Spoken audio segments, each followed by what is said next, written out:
یہ نظارے دیکھ کے، چیزیں دیکھ کے جو ہو رہا ہے گلگت بلتستان کے علاقوں میں، جو احتجاج ہم نے دیکھا، کچھ جو مسلکی منافرت کے جو مناظر ہیں، اس سے دل دکھتا ہے اور تکلیف ہوتی ہے، کیونکہ پاکستان پہلے ہی خون رس رہا ہے ہمارے ملک سے، اور ہمارا ملک ہر طرح کی تکلیف کا شکار ہے۔ اور کیا وہ نہیں ہے دنیا میں جو اس ملک میں نہیں ہوا، جو تکلیفیں ہم نے نہیں سہیں، جو علاقے کی عصبیت کے نام پہ، لسانیت کے نام پہ، مسلک کے نام پہ جو کچھ اس ملک میں ہوا ہے، جو تکلیف سے ہم گزرے ہیں، جو دہشت گردی کی جنگ لڑی ہے ہم نے، جس میں ہمارے فوج کے جوان، ہمارے پولیس کے جوان، ہمارے عام جو ہے پاکستانی، ہمارے علماء کرام، ہمارے سیاستدان، کون سا وہ طبقہ ہے جو ملک کا جو شہید نہیں ہوا، جن کے جنازے گھروں میں نہیں آئے؟ ابھی ترسوں جو ہے جو شہادتیں ہوئی ہیں، 9 کے قریب شہید آئے ہیں بنو کے علاقے میں، اور خیبر میں ایک شہید پرسوں جو ہے وہ اس کی شہادت ہوئی پاک فوج کی۔ اسی طرح اور جو واقعات ہوئے ہیں، تو کیا ہم اس بات کو افورڈ کر سکتے ہیں جو ہم کر رہے ہیں، یا جو ہم سے کوئی کروا رہا ہے؟ میں کون ہوں اور آپ کون ہیں؟ اور کیا ہم سے آخرت میں جا کے یہ سوال ہوگا؟ دیکھیں، ہم اپنی جائے پیدائش نہیں تبدیل کر سکتے، ہم اپنا مسلک نہیں تبدیل کر سکتے، لیکن علماء کرام ہمیشہ برصغیر پاک و ہند میں تقسیم ہند سے بھی پہلے یہ بات کرتے تھے، اور جس کی وجہ سے بہت جگہوں پہ مسلکی مسائل کو انہوں نے حل کرنے میں پیش رفت کی ہوئی تھی کہ اپنا مسلک چھوڑو نہیں اور دوسرے کے مسلک کو چھیڑو نہیں۔ دیکھیں، جب حضور نبی کریم صلی اللہ علیہ وآلہ وسلم دنیا سے پردہ فرما رہے تھے تو انہوں نے ہمیں مسلمان چھوڑا تھا، کوئی مسلک نہیں چھوڑا تھا۔ ہاں، دین کی طرف جانے کے لیے، حضور صلی اللہ علیہ وسلم کے پیغام کو سمجھنے کے لیے، اللہ کے قریب جانے کے لیے، جنت میں جانے کے لیے، اللہ کی رضا حاصل کرنے کے لیے، حضور صلی اللہ علیہ وسلم کی خوشنودی حاصل کرنے کے لیے مختلف وقت میں علماء کرام نے مختلف طریقہ کار جو ہے مروج کیے، جس کی بنیاد پہ جو ہے ہر کوئی اپنے طریقے سے، کوئی ہاتھ باندھ کے نماز پڑھتا ہے، کوئی ہاتھ چھوڑ کے نماز پڑھتا ہے، کچھ چیزوں پہ اختلاف ہو سکتا ہے۔ اس پہ تو اختلاف نہیں کہ اللہ ہمارا ایک ہے، اس پہ تو اختلاف نہیں ہے نا کہ آخرت میں سوال جواب ہوگا۔ قرآن پہ تو کوئی اختلاف نہیں نا کہ یوں تو جو علامہ نے فرمایا تھا کہ یوں تو سید بھی ہو، مرزا بھی ہو، افغان بھی ہو، یوں تو سید بھی ہو، مرزا بھی ہو، افغان بھی ہو، تم سبھی کچھ ہو، بتاؤ تو مسلمان بھی ہو۔ اور ایک جگہ یہ بھی فرمایا تھا کہ جو کہ محمد سے وفا تو نے تو ہم تیرے ہیں، یہ جہاں چیز ہے کیا، لوح و قلم تیرے ہیں۔ تو محمد سے وفا کیا ہے؟ حضور صلی اللہ علیہ وسلم سے وفا کیا ہے؟ ان سے وفا یہ ہے کہ ہم محمد ہی بنیں۔ ہاں، اپنا اپنا مسلک ہم رکھیں، جس کا جو مسلک ہے، میں اپنی مرضی سے تو اپنے مسلک میں پیدا نہیں ہوتا، لیکن مجھے یہ حق کس نے دیا ہے کہ میں کسی دوسرے کے مسلک کو اس حد تک چھیڑوں کہ اس کے جذبات ادھر تک مجروح ہوں کہ پھر وہ جا کے احتجاج پہ مجبور ہو، یا پھر کوئی ہمارا دشمن اس سے پھر فائدہ اٹھا سکے۔ ایک دفعہ قائد اعظم سے پوچھا گیا کہ مسٹر جناح آپ کیا ہیں، آپ سنی ہیں یا شیعہ ہیں؟ انہوں نے جواب دیا، جو حضور صلی اللہ علیہ وسلم تھے، حضور صلی اللہ علیہ وسلم مسلمان تھے، ہم مسلمان ہیں۔ مجھے آج بھی ایک واقعہ یاد ہے، 2004-5 دسمبر کا مہینہ تھا اور حج تھا۔ حج کے دوران مدینہ منورہ میں جو کچھ دنوں کے لیے آپ جاتے ہیں تو حرم پاک مدینہ منورہ میں بیٹھا ہوا تھا، حضور صلی اللہ علیہ وسلم کے روضہ اطہر کے ساتھ دائیں طرف میرے والد صاحب میرے ساتھ بیٹھے ہوئے تھے، اور کچھ اہل تشیع حضرات آئے ایران سے، جس طرح انہوں نے مخصوص اپنا ایک کالا لباس پہنا ہوتا ہے۔ میں بیٹھا ہوا تھا والد صاحب کے ساتھ، آ کے بیٹھے، سلام دعا کی۔ ظاہر حج کے دوران سب ایک دوسرے سے ملتے ہیں، میرے سے انہوں نے فارسی میں پوچھا، ظاہر مجھے فارسی تو نہیں آتی، تو انہوں نے مجھ سے پوچھا کہ آپ کہاں سے ہیں؟ تو میں نے پاکستان۔ پھر نام پوچھا تو میں نے کہا علی محمد، تو میرے نام میں علی پہلے آتا ہے، علی تو حضرت علی رضی اللہ عنہ کا بھی نام ہے اور علی اللہ کا بھی نام ہے۔ تو انہوں نے جانا کہ شاید میں اہل تشیع ہوں گا، تو انہوں نے پوچھا کہ انگریزی میں، میں سمجھ گیا کہ کیا پوچھنا چاہ رہے ہیں۔ انہوں نے پوچھا کہ کیا آپ اہل تشیع سے تعلق رکھتے ہیں؟ تو میں نے سر ہلایا، میں نے کہا نہیں۔ تو انہوں نے پوچھا پھر آپ اہل سنت ہیں، سنی ہیں؟ تو میں نے پھر کہا نہیں۔ تو انہوں نے پوچھا آپ کیا ہو؟ تو میں نے کہا میں مسلمان ہوں۔ اور یہ حضور صلی اللہ علیہ وسلم کے روضہ اطہر کے قریب بیٹھ کے گفتگو ہو رہی ہے۔ وہ 5 ہمارے مسلمان بھائی ایران سے، اور انہوں نے اپنے کوٹ کی جیب سے، ہر ایک کے پاس ٹافیاں تھی، ایک ایک ٹافی نکال کے مجھے دی، اس گال پہ بوسہ دے کے میرا بوسہ لے کے وہ چلے گئے، اس بات پہ خوش ہوئے کہ میں نے اپنے آپ کو مسلمان کہا۔ تو دیکھیں میرے بھائیو، یہ جو اس وقت ہو رہا ہے، اس سے نقصان پاکستان کا ہے۔ کچھ فاصلے پہ بارڈر پار ہمارا دشمن آنکھوں میں خون اور دل میں سازش لیے اور ہمارا چالاک دشمن ہمیشہ ہمارے خلاف چالاکی کرتا رہا ہے، وہ اس طاق میں ہے کہ کب ہم اس لمحے تک پہنچیں جہاں وہ آگے بڑھ کے پھر وہ سازش کر سکے جو اس نے کیا، جو اس نے ایسٹ پاکستان میں بھی کیا، جو اس نے ہمیشہ ہمارے خلاف کیا. جس طرح بلوچستان میں جو ہے دہشت گردی کروا رہا ہے، منافرت پھیلا رہا ہے، جس طرح ٹرائبل بیلٹ میں جو ہے نقصانات ہوئے ہیں، دہشت گردی ہوئی ہے. ہمارا دشمن تو آرام سے نہیں ہے، وہ تو چین سے نہیں ہے، ہم ہی بے چین ہیں کہ ہم آپس میں ایک دوسرے سے مشترک گریبان ہیں. دیکھیں اختلاف، حضور صلی اللہ علیہ وسلم نے فرمایا تھا کہ میرے دین میں فرمایا تھا، مفہوم یہ کہ میرے دین میں اختلاف جو ہے وہ باعث خیر ہے، لیکن وہ اختلاف جو علم کی بنیاد پہ ہو، جو نیک نیتی کی بنیاد پہ، اختلاف برائے اختلاف نہیں.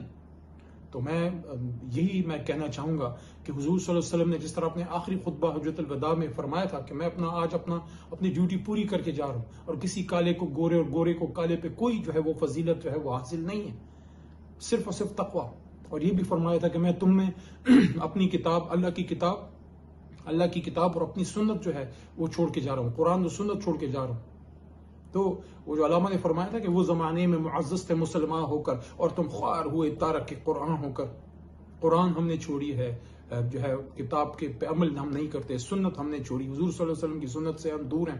ہم آپس کی منافرت میں، آپس کے مسئلے کی مسائل میں جو ہے ہم پھنسے ہوئے ہیں. ان چیزوں سے نکلنا ہوگا. اپنے مسلک پہ آپ اپنا وہ کریں، لیکن ایسی کوئی بات نہ کریں جسے کسی دوسرے کو تکلیف پہنچے. دیکھیں ہمارے ملک میں مثالیں موجود ہیں، ہمارے ملک میں ہماری جو آرم فورسز ہیں، پاک آرمی میں کوئی ایسی چیز نہیں ہے. آپ جس بھی مسلک سے آپ کا تعلق ہے آپ اس میں اپنا پرفارم کریں. ہماری اپنی جماعت پاکستان تحریک انصاف میں کبھی بھی ایسی کوئی چیز ہم نے نہ محسوس کی نہ کسی کو محسوس ہونے دی. جو آپ کا مسلک ہے وہ آپ کا اپنا ذاتی ایک مسئلہ ہے، آپ کا ذاتی ایک ایشو ہے. آپ جو ہے اپنا کردار ہے وہ ادا کریں. یہی سول فورسز میں ہوتا ہے، CSS میں یہی ہوتا ہے، پولیس میں یہی ہوتا ہے. جو آپ کہیں اگر سفر کر رہے ہوں، آپ بس میں یا ایروپلین پہ سفر کر رہے ہوں، جہاز میں سفر کر رہے ہوں، آپ کہیں جا رہے ہیں، آپ کس سے پوچھتے ہیں آپ کا کیا مسئلہ ہے؟ آپ جا رہے ہیں اپنے مسئلے، اپنے منزل کی طرف جا رہے ہیں. آپ ہاسپٹل میں چلے گئے، ہاسپٹل میں آپ اپنا علاج کرانے بیٹھے ہیں، آپ کوئی کس سے پوچھتا ہے یا کوئی ڈاکٹر آپ کا مسلک چیک کر کے آپ کا علاج کرتا ہے؟ یہ ہم کس طرف چل پڑے ہیں، یہ ہم کس طرف چل پڑے ہیں؟ آخرت میں ہم سے اللہ کیا پوچھے گا؟ یہ پوچھے گا سنیوں کے شیعہ نہیں، ہم سے پوچھے گا من ربوں کا. پھر دوسرا سوال ہوگا، ہم سے پوچھا جائے گا من دینوں کا، من نبیوں کا. رب اللہ ہے، دین ہمارا قرآن ہے، پیغمبر ہمارا حضور محمد صلی اللہ علیہ وسلم، آخری نبی آخر الزمان، ختم نبوت جن پہ ختم ہے. اس کے بعد تو باقی کے مسائل تو فروعی مسائل ہیں، وہ تو اتنے اہم نہیں ہیں جس پہ ایک دوسرے کے خلاف ہم کھڑے ہوں اور ایسے حالات پیدا ہوں کہ ملک میں جو ہے دشمن کو کام کرنے کا جو ہے وہ موقع ملے. آئیں ہم اس چیز پہ ایک ہوں، اور اپنے علماء جو ہمارے ہیں ان سے بھی درخواست ہے، سربستہ درخواست ہے، ہاتھ جوڑ کے درخواست ہے کہ آپ لوگوں کو اکٹھا کریں، آپ لوگوں کو ایک دوسرے کے نزدیک کریں. آپ کوشش کریں کہ جو ہمارے ایک دوسرے کے ساتھ چیزیں مماثلت میں ہیں، 90% سے زیادہ چیزیں ہماری آپس میں مماثلت میں ہیں. کچھ اختلاف ہے، اختلاف کو سائڈ پہ رکھ کے مماثلت پہ تو کام کریں. اور اس میں سیاسی جماعتوں کی زعماء سے بھی یہ درخواست ہے، آپ بھی اپنا کردار ادا کریں. سیاست ہم کرتے رہیں گے، ملک ہوگا تو سیاست ہوگی، اور اس کے لیے ہم وہ سب لوگ جو انتظامیہ ہے لوکل گلگت بلتستان میں اور بھی علاقوں میں، اگر کوئی انتظامیہ کردار ادا کر رہی ہے اور ان میں مذاکرات کر رہے ہیں یا معاملات کو ٹھیک کر رہے ہیں، میں عام پاکستانیوں سے بھی کہوں گا، لیکن خاص کر سیاسی لیڈرشپ سے، کہ آپ اس میں وہاں کی لوکل انتظامیہ، کوئی ڈپٹی کمشنر ہے، کوئی وہاں کا DPO ہے، یا کوئی لوکل لیول پہ جو بھی لوگ اس میں جرگے میں انوالو ہیں، آپ ان کا ہاتھ بٹائیں اور کوشش کریں کہ آگ پہ پانی ڈالیں. اور یہ جو ہمارے گلگت بلتستان ہے، یہ تو ہماری سیاحت کی شہرگ ہے. جس طرح کشمیر ہماری شہرگ ہے، اسی طرح سیاحت کی ہماری شہرگ جو ہے وہ گلگت بلتستان ہے. یہ جو مناظر دنیا میں باہر جاتے ہیں، پھر کوئی آئے گا ہمارا ہنزا دیکھنے آئے گا، کوئی گلگت دیکھنے آئے گا، کوئی سکردو دیکھنے آئے گا. تو یہی میرا پیغام ہے کہ ہم پاکستانی کے طور پہ اپنا جو ہے وہ کردار ادا کریں، اور ہم کوشش کریں کہ اپنے مسائل اپنے بیٹھ کے ہم حل کریں، اور اس لیول تک بات نہ پہنچائیں جس کے بعد پھر واپسی کا راستہ کوئی نہیں ہو. ہمارے تعلقات ہیں، ہم اہل تشیع جو ہے ان کے ساتھ بھی ہماری آپس میں ہماری دوستیاں ہیں، وہ اہل سنت کے ساتھ ان کی جو ہے وہ دوستیاں ہیں، رشتہ داریاں ہیں. اکٹھے کیا بیت اللہ میں اکٹھے نماز نہیں پڑھتے؟ کہ حرم شریف میں حضور نبی کریم صلی اللہ علیہ وسلم کے سامنے کوئی اور طریقہ ہے؟ کوئی خاص طریقے سے ہم جاتے ہیں؟ عام ہم مسلمان کے طور پہ نہیں جاتے. اور سب سے بڑی مثال ہی ہمارے سامنے یہ آدمی ہے پیچھے، جو ہمیں ایک کر کے گیا تھا، لیکن ہم نے اس کا پیغام نہیں سمجھا. یونٹی، فیتھ اینڈ ڈسپلن، بلکہ فیتھ، یونٹی اینڈ ڈسپلن. ایمان پہلے ہے، کہ ایمان، اتحاد اور تنظیم، اس سے یہ ملک آگے بڑھے گا. کیونکہ دیکھیں کھانے کو پیسے نہیں ہیں ہمارے پاس، بلوں کے نرخ آپ دیکھ لیں، لوگ مہنگائی سے تنگ ہیں. پاکستان قرضوں کے بوجھ تلے دھنسا ہوا ہے، لوگ جو ہیں وہ خودکشیاں کر رہے ہیں، ایک دوسرے پہ لعن طعن ہے سیاستدانوں کی طرف سے، کسی کے پاس کوئی حل نہیں ہے، کوئی سر جوڑ کے بیٹھنے کے لیے تیار نہیں ہے، اگر کوئی ایسی بات کرتا ہے الٹا اس کو لعن طعن کیا جاتا ہے۔ جب ہمارے عوام خودکشیاں کر رہے ہیں، ہمارے مائیں بہنیں سب پریشان ہیں، لوگوں کو گزارا نہیں ہو رہا، مہینہ ختم ہوتا ہے تو ایک غم کی نوید آتی ہے جب بل آتے ہیں، ہمارے بچے ان کی اسکولوں کی کتابیں، ہمارے ماؤں کی دوائیاں، ہمارے جو ہیں عام یوٹیلیٹی بلز کے لیے، عام پاکستانی کی جو مسائل ہیں، ایون ایسے لیول تک ہم پہنچ گئے ہیں کہ اب ایک شریف آدمی ایک مہینہ گزارنے کا جو ہے وہ سوچتا ہے کہ میں یہ مہینہ میں کیسے گزاروں گا۔ ان حالات میں ہم کس طرف چل پڑے ہیں؟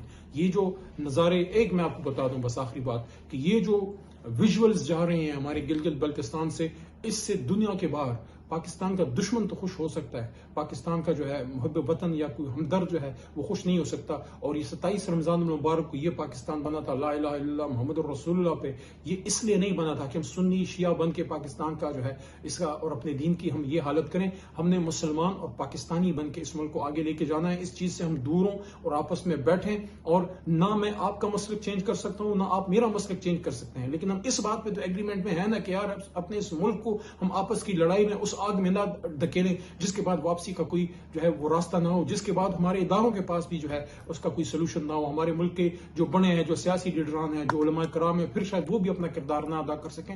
عام پاکستانیوں سے مخاطبوں کو خدارہ نفرت سے اور مسلکی ان دشمنیوں سے آپ دور ہیں۔